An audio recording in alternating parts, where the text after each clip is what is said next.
Every month since March, the Greater Toronto Area has seen year-over-year increases in the number of sales reported. This is something to be expected after the dreadfully slow 2025 that we saw, and while we haven't quite caught up in terms of year-to-date sales numbers to where we were at last year, like I said, the trend for the last few months has been more sales reported than the same month a year ago. With all that being said, sale prices are definitely not on the rise, and some sale prices in certain neighborhoods on specific streets are upsetting some of their neighbors, and that is the story that I'm going to tell to you in today's video. So stick with me as we walk through a case study of a certain street in Whitby where one sale has a few neighbors pretty upset. The first thing we'll look at is exactly that sales volume across the GTA. So this is all property types across Durham, Halton, York, Peel, and Toronto. And this dark purple line is 2026. You can see that after lagging the first couple months of the year from 2025, March is when we crossed that threshold. Habitat is showing 4 sales short.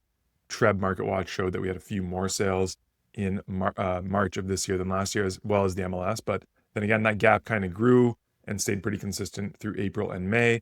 If we hop over to Realm to get a look at our June numbers, so from June 1st to the 21st of 2026, there were 4,612 total sales reported. And if we go back a year to 2025, in that first 3 weeks in June, we saw 4,428 sales reported there. So almost 200 more sales reported through the first 3 weeks of June, a trend I would expect that gap to sustain through to the end of the month, making June the 4th straight month that we're going to see year-over-year sales increases. But as we've been saying on this channel, we expect to see sales volume recover prior to seeing prices recover, and prices are still trending the other way when you look year-over-year. Prices down every single month, really going back months now. But this all brings me to a story that I want to tell you about an experience in my neighborhood just recently. In real estate, whenever a property sells, some realtors will use that as an opportunity to go out and door knock the area, talk to neighbors about sale prices in their street, see if they have intentions to sell as well. What can I do for you to help you out on the sales journey? And just get general feedback about that sale. So I was not the one doing the door knocking in my neighborhood after my neighbor's house sold, but another realtor did come up to the door, and the interaction went a little something like this. Hey, did you see what your neighbor sold for across the street? I said, yes, I did. They said, what do you feel about that? I said, it is what the market is right now. Sellers are having a tough time out there. Buyers have some more negotiating powers. Like if you watch my YouTube channel, you know exactly what I think about the market. And then they said to me, well, some of your neighbors are not happy with what happened on that sale. I said, oh, interesting. Tell me more about this. And they just said, expectations for them selling their house were a lot higher than what their neighbors actually got. So they're a little discouraged by what is happening with the market. And I'm going to use this as a kind of teaching opportunity to show you really how quickly and how much one sale on the street can change things for that street, for that neighborhood, especially in this low sales volume environment where, it appears that home prices are holding up maybe relatively well, but when you have such a low volume of sales, you have to assume that it's only the kind of super forced to sell people and the ones that are extremely happy with the numbers that are actually selling. So maybe that all comes out in the wash and holds these prices a little more steady. If sellers were forced to capitulate to what buyers can afford or are willing to pay, I think you'd see those sale prices decrease a lot quicker than we are actually seeing. So let's get into this example, and I can show you a little bit of a timeline, a history of what is happening on the street in Whitby and just how quickly one sale can change things. So this whole story starts back in April of 2022 when neighbor number one sold their house for $1,075,000, listed at $1,090,000. So this is a 4+1 bedroom, 3-bath home, 2-car garage, a lot of work to be done inside, like almost a gut job, which was, the reason for this $1,075,000 sale price going back over 4 years now. Now, about a week after this first property sold, neighbor number two, about 4 doors down, listed their property. Same home, 4+1, 3-bed, nicer finishes inside, not over the top finishes by any stretch of the imagination, but no work to be done. And they were really, I guess, helped out by the fact that this property had so much work to be done. Anyways, they listed for $1,247,000. Just took 2 days on the market for them to actually get that full asking price and kind of set that benchmark in the neighborhood.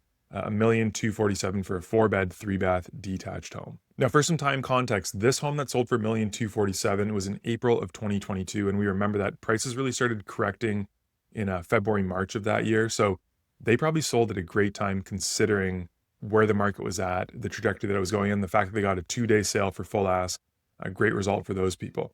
You have to fast forward about a year now. Again, neighbor, this is all in like a 4-house stretch on the street, listed their home. This is a 3+1, 3-bathroom home.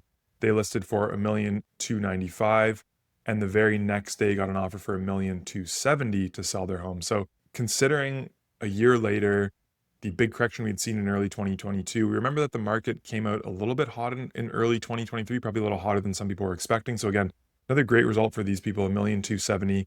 Bit nicer finishes in this home than you were seeing in the 4-bed. But again, forget about that bedroom premium. They still got about $24,000 or $22,000 more than the neighbor down the street in April of 2023. Later that year, about a month later in May, another property was listed. This is right at the end of a court backing onto a ravine. This property, again, 3+1.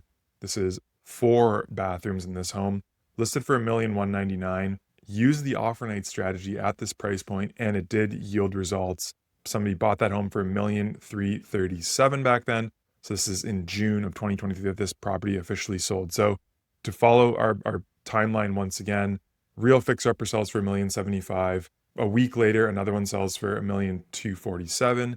A year later, we got $1,270,000, and then a month after that, for about the same size house with an extra bath, bigger backyard, on the ravine lot, all that stuff, offer night scenario yielded this seller $1,337,000. Fast forward one more year now, and we go to this detached raised bungalow that sold. So they had been on the market for about 2.5 months at $1,099,000, received no offers and nothing that they wanted to work with, terminated the listing, came back in the kind of spring market-ish, late April. They're on the market for about 8 days before they actually sold for asking $1 million, $1.1 million, let's call it. 3-bed, 3-bathroom home, raised bungalow. Truly, this home was converted to a 2-bedroom home. They had combined 2 of the bedrooms, turned one into an ensuite bathroom, smaller ensuites in this model. But anyways, so they had an extra bedroom in the basement as well that they were considering this third one, I guess. But anyways, 1.1, this property actually backs on 2 neighbors. It's not on the ravine side of the street as well. So this was actually a pretty incredible result at the time. When I was watching this listing, I thought it would go for closer to the $1 million mark. This is going back 2 years. This mind is a steel trap. But anyways, 1.1 million. So that kind of set a new benchmark expectation on the street. And now we get into the angry neighbor. This is the one who attempted to sell just about a month after our raised bungalow sold. They came to market at $1,335,000. No sign on the property. This is, again, you're getting back onto the ravine side of the court. Not a ton of upgrades in this home. When I saw the list price, I thought, just even based on this sale at the end of the court of $1,337,000, where you had the extra bedroom in the basement, the extra bathroom, that there was no chance. Like, the lot premium on this place, I felt it was, 50 to 100 grand more than this property easily. And again, this property sat there all summer long, ended up expiring, and wasn't brought back to market. And that was all the activity had on the street for about 2 years, until earlier this year in May, end of May, neighbor just a couple doors down from this one came to market at $1,074,000. They actually listed it a little bit higher than this. This was after a price change brought it down to $1,074,000. We're getting no bites, no activity. Weren't happy with the activity. They terminated the listing, brought it back for $1,050,000. And at this point in time, neighbor down here is not happy that we're dropping prices so quickly. But after, another 8 days on the market, they ended up selling for $1 million. It's not a 4-bed home, it's a 3-bed home. So this model here and this model here were the exact same home. So you can see that $335,000 spread between what they're asking and what they actually sold for created maybe a little bit of friction on the street, and that was shared with the fellow realtor that came door knocking, sharing that story with all the other neighbors. So this just goes to show you how quickly one sale can change the perception of a street from buyers. It's just like when a power of sale property sells and everybody's really worried it's going to affect the value of their home because it is sold at such a discount. This was not a power of sale property. This was just straight up selling to another family moving on to the street. They liked the profile of that family after speaking with these sellers afterwards. Was a big reason that they sold to them, but for $1 million. And I think this is instructive for a few reasons. So first of all, $1 million is the new benchmark on this street now for that 3-bed, 3-bath, 2-story detached home with the ravine backing, not the premium end of court lots, but still pretty original inside. But again, $1 million for that home on this street. That's kind of going to be learning lesson number one. If you're a seller in this market, you need to be really realistic about what you have, about what your neighbors have sold for, and be willing to work with offers that are coming to you if you are very motivated to sell. If you want to test the market and put it up, I'm not the guy to test it with because I want to sell your home, not list your home, as they say. But feel free to test it, but that is not really yielding great results in this market. You need to be realistic to sell. So that's lesson number one for sellers, is being realistic about the price you are asking and just understanding that it is a buyer's market, even though it is a tighter market than we saw 1 year ago.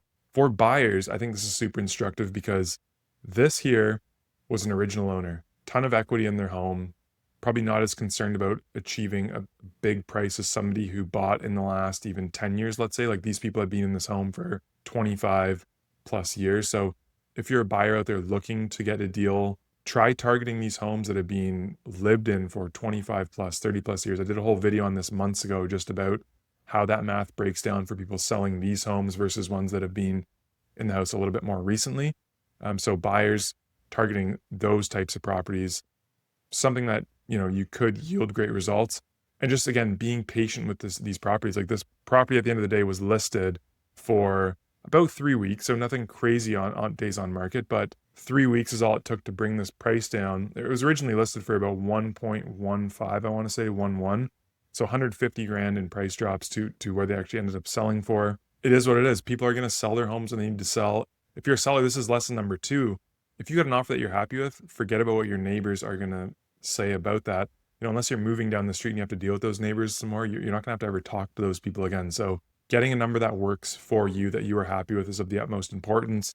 If you don't need to unnecessarily chase some number that you saw 2 years ago or 3 years ago, because it's not going to happen. Just be realistic, understand where you're at in the market, and don't worry about what the other neighbors are thinking, because you're gone and you're never going to see them again. So yes, sales bottom is probably in terms of volume, but when it comes to prices, I think we've just shown how quickly that can change. Like, this is not going to throw the numbers way out of whack for all of Whitby, but for people looking in this neighborhood or on this street, this is a big deal. This is big negotiating room for buyers. Look at what that court property with the ravine backing sold for. You have none of these things. We're going to pay you even a little less than that one. So it may lead to some upset sellers, but if you're a buyer, target those properties that have been lived in by a long time, by maybe original owners that is being kept up well. Even if the price is a little out of whack right now, like, as long as the home is in decent condition, because you do see a lot of junk sitting out there that's overpriced, or not even overpriced, just terrible condition in the home, and the sellers aren't willing to walk away for what market value is. But the property like this, where, the bones were good, our favorite saying, the bones were good, where it was an original owner who kept care of things, where it's a great location, that's where I think buyers over the next few months, especially when a big segment of buyers kind of packs it in for the summer to focus on other things, the ones who stay diligent right now over the next few months could see some kind of great deals happening right across the GTA. I hope this video was instructive for you. If you appreciated it, give me a like and maybe subscribe to the channel so you don't miss anything going forward. If you appreciate how I approached this little case study, you want to work with me or ask me questions about the market, there's a link to my calendar down in the description of this video where you can book a call directly with me. As always, leave comments about things you want to kind of learn about or hear about going forward. Are you seeing things like this on your street? Has there been that one sale that has really ticked off some neighbors? Let me know what you're seeing out there. As always, I appreciate you sticking with me right through to the end of another video. Until we speak again next time, please stay safe and cheers. If you enjoyed the video, please like it and subscribe to the channel. And if you want to see some of the other work that I've been up to over the last few weeks, there's another video on screen for you right now.